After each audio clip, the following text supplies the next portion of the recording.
السلام عليكم ورحمة الله وبركاته. اللهم صل وسلم وبارك على سيدنا محمد وعلى آله وصحبه وسلم عليه الصلاة والسلام.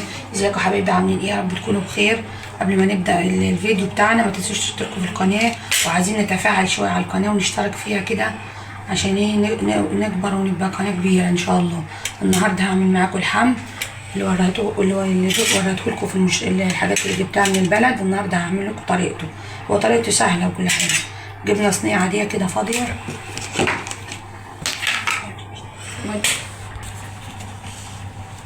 هي بس السمنة جامدة شوية عشان هي كانت في التلاجة وجامدة، بس ازاي المفروض ما نحطهاش في التلاجة عشان في الشتا دي مش ضروري يعني نحطها في التلاجة.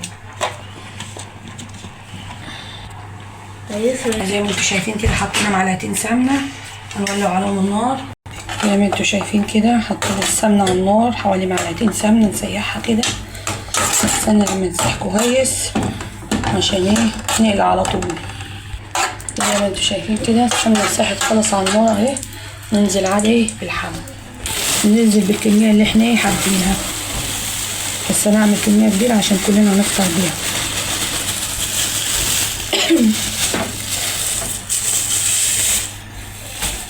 زي ما انتوا شايفين كده نفضل نقلب كده في السمنة على النار.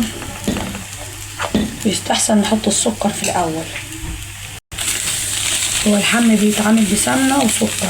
الحم ده بيجي منين؟ بيجي من الكشك، بيتعمل في الصيف ان شاء الله. لما اعمله في الصيف هوريهولكم. ده بيتفطر بيه او يتعشى بيه، يعني تحب تفطر بيه تفطري او تتعشى بيه. الحاجة دي مش يعرفها الا اللي من الصعيد، الحم ده، ويا ريت اللي يعرفها يكتب لي في الكومنتات. هفضل اقلب فيه كده شويه على النار لغايه ما احس ان السكر داب والسمنه دخلت في الحم والسكر، وداب كده السكر خالص زي ما انتوا شايفين كده، وخد لون كده اصفر. وبعد كده هوريه لكم. زي ما انتوا شايفين كده، بصوا لونه اتغير ازاي، طعمه خطير. زي ما قلت لكم يعني ممكن تتعشوا بيه او تفطروا بيه، بس احنا بنحب نفطر بيه. وزي ما قلت لكم برضو الحم ده يعرفوا الصعيد، وده اللي بيتعمل منه الكشك. ان شاء الله في الصيف كده لما اعمله هوريه لكم يتعمل ازاي، عشان هو مراحله كتيره. الحم ده لغايه ما يوصل للمرحله دي مراحله كتيره خالص، ما توصلش كده بسهوله يعني. والحاله اللي انت بتحبيه، حابه مسكر ماشي، حابه مظبوط، بس انا احب المظبوط يعني، طعمه خطير. شايفين كده خلاص هو كده وصل للمرحله اللي انا عايزاها. شايفين كده حلو ازاي كده. بعد ما عملت الفطار معاكم الحم اللي شفتوه فطرنا وخلصنا، بعد كده قلت ايه اعمل دوره غسيل في الغساله. طبعا الغسيل ده مكون من لما جينا من السفر غيرنا هدومنا وهدوم اتكومت كده. حط دوره غسيل في الغساله، حط الدوره كده في الغساله.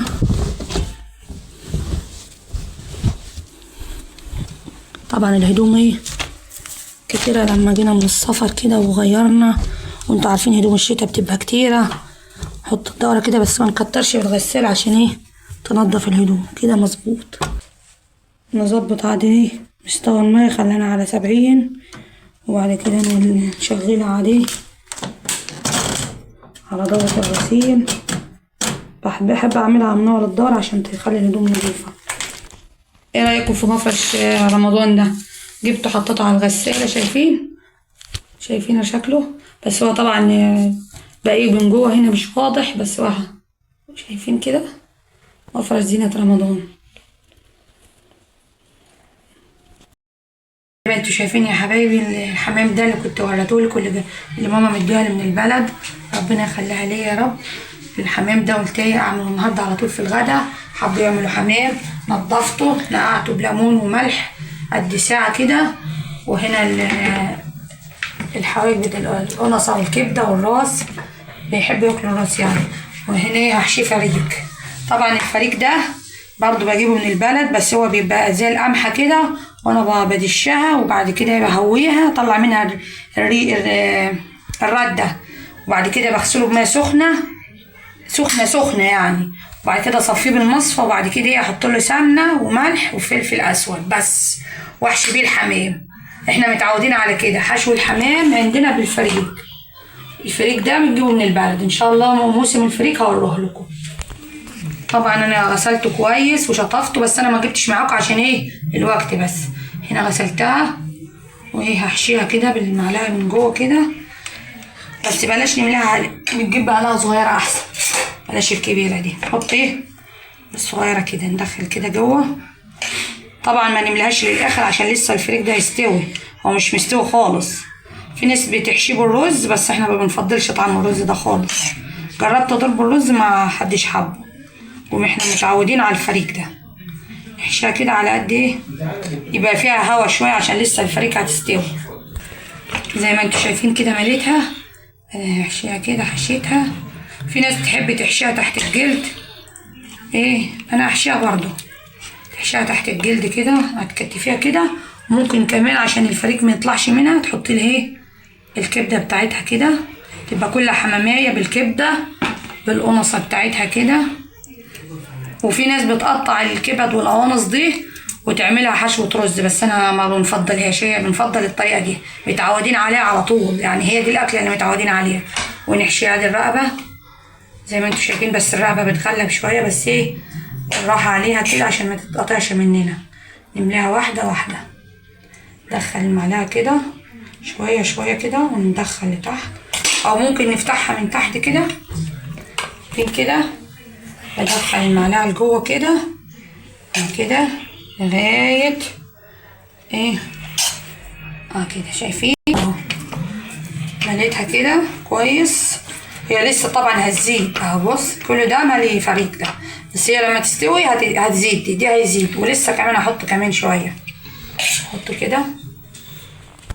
طبعا دي مقطوعة الرقبة بتاعتها عشان هم اصلا كده كده ما بيحبوا، في عندي بيحب الفريك وفي يحب ياكل الحمام فاضي كده خالص. طبعا هتستغربوا للحكايه دي، بس هم ما بيحبوش ولا رز ولا فريك، بيحبوا ياكلوا الحمام كده. بحط لهم ايه، بحط لهم القلب والكبده وايه والقنصه بتاعتها جواها. طبعا هتستغربوا بس هم ما بيحبوا، جربت تحط لهم فريك او رز ما حبوش، ومن اللي بيحب كده بعمل له، واللي بيحب كده بعمل له يعني. طبعا الاكل اذواق وكل واحد على حسب ايه ما بيحب. هنا ايه عامله واحده كمان، عشان زي ما قلت لكم في جزء بيحب بالفريك وفي جزء ايه ما بيحبش. الجزء اللي بيحب نحط له الفريك على قد ايه كده، ما نملهاش على الاخر عشان ايه لسه هيستوي. وقولوا له كده في الكومنتات بتعملوه ازاي. زي ما قلت لكم في ناس بتقطع الكبده والقنصه وتعمل لها تشويحه على النار كده ببصل وتحط على رز ويستوي شويه وتحشيه، بس احنا ما حبيناهاش، حبينا الفريك كده ساده كده، الفريك ساده كده.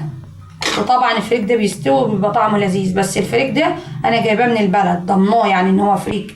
اصل في ناس العطارين كنت بتشتري منهم فريك يبقى جايبين جمح واديله زي لون كده اخضر، تطحنيه وتطبخيه كانك كلتي قمح مش فريك. انما الفريك بيبقى ليه طعم تاني مختلف يعني خالص. واللي طبعا عارف الفريك الاصلي بيبقى عارف طبعه بيبقى مختلف عن القمح. هي نفسها القمحه بس بتبقى ايه بيشيلوها من الارض قبل ما ايه ما تنشف وتستوي اكتر. هو الفريك ده عباره عن قمح يعني. نكبسها كده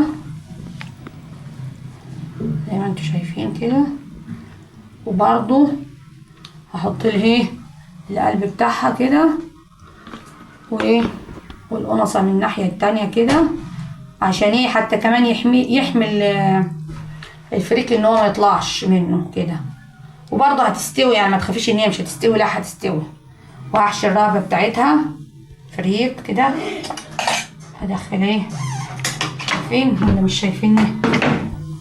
بص كده هجيب المعلقه كده اقربها من الطبق وادخل المعلقه ايه جوه الجلد كده، جوه الجلد كده، جوه الجلد كده، واسحب لتحت كده. هعملهم كلهم وارجع لكم. حشيتهم كلهم اللي عايزين يتحشوا. حشيت الرقبه شايفين كده، الرقبه محشيه زي ما انتوا شايفين، انما التلاته التانيين دول مش محشيين، ما بيحبوش ولا رز ولا فريك ولا بيحبوها كده فاضيه. طبعا تستغربوا للحمام ده عشان هو الحمام معروف لازم يبقى محشي، هم لا، هم كل اكلتهم كده مقرفه من الاخر يعني. كل واحد كده فردة حمام. طبعا انا قلت لكم ده وريتها لكم قبل كده في الحاجات اللي جبتها من البلد، وقلت لكم مين مديها لي، قلت لك مامتي بتربيه في البيت، ربنا يخليها لي يا رب. بيديها كل واحد ايه، واحده كده اهي، كل واحد واحده. طبعا الميه لازم تكون بتغلي عشان تسقط الحمامه كده، تقفل منك على طول ما تفتحش، سقطت كده وبتغلي كده. شايفين كده الميه تكون ايه، بتغلي عشان ايه، الرقبه دي تقفل معاك من الميه السخنه، لازم تسقطيها الميه سخنه. بعد كده نحط بعد ما سقطناه نحط ورق لورا كده، بس بلاش فلفل اسود عشان الفلفل الاسود بيغمق الشوربه. ورق لورا، طماطمايه، جزرايه، الحاجات دي. زي ما انتم شايفين طبعا انا كل مره بعمل معاكم رز، ما رضيتش اجيب الحاجه دي تاني. حمرت الرز كده، مش لازم يعني كل مره احمر من البدايه وبعد كده اطشه كده، لازم الشوربه تبقى سخنه عشان دي لما تبقى سخنه ما يكملش معاك 10 دقايق ويستوي. لما تبقى سخنه سيبه كده يستوي. بعد كده نعمل ايه، الملوخيه. طبعا الحمام بيحب الملوخيه. هنا بعد الملوخيه كده انتوا شايفين دقة التوم، بحب التوم اقشره يبقى كبير، محبش اخزن التوم، ما احبش اخزن التوم، بحب اخليه كده واقشره وادوقه يعني عشان يبقى الريحه بتاعته حلوه، بحب اخليه فريش. شايفين كده، على التاني بيبقى ريحته وحشه وطعمه مش حلو الملوخيه المخلل بتاع الفريزر، انا احبه يبقى اقشره وادوقه طازه كده.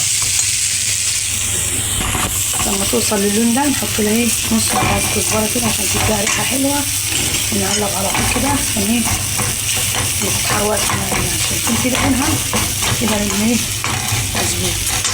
الشغال يا ريت تيجي تشم الريحه. شايفين الخضار، شايفين الخضار عادي، الملوخيه اللي بتاعنا من البلد شايفينها كده. تسلم بقى. بص شايفين اللون بتاعها خضر ازاي، احسن من الخضرة بكتير. شايفين لونها كده، قوامها مظبوط كده. السمنة حمر فيها الحمام، بس السمنة لما تسخن على الاخر عشان ايه الحمام ياخد لون حلو. زي ما انتم شايفين كده، بص الحمامة سليمة زي ما هي، ولا فرقعت ولا حاجة، وشرقة بها سليمة. نزلها في السمنة كده.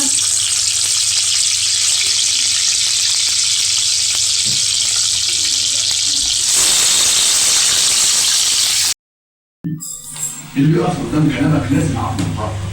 ده انت كبير قوي يا شريف بيه. هو انت ليه تقول كل الكلام اللي بتقوله زي ما انتوا شايفين يا حبايبي الغدا، بعد ما عملت الغدا اللي انتوا شفتوه معاكم عملته معاكم، بعد كده قلت ايه ادخل اشطف المطبخ. بس حاليا مش انا اللي بغسل المواعين، دي اللي بتغسل المواعين بنتي دي. قالت لي يا ماما خليكي انت تعبت النهارده وجاي وكان وراكي شويه شغل كتير النهارده، قالت لي ايه خليكي انت وانا هغسل المواعين. راحت قالت لي انا هدخل المطبخ اشطبها. غسلت المواعين، وده فلتر جبناه ده جديد ده. وبعد كده نفس اللي انا بعمله هما بيعملوه، انا متعوداهم على كده هواتي. ولو وصلت لغايه هنا ما تنسيش تشتركوا في القناه، ومع السلامه.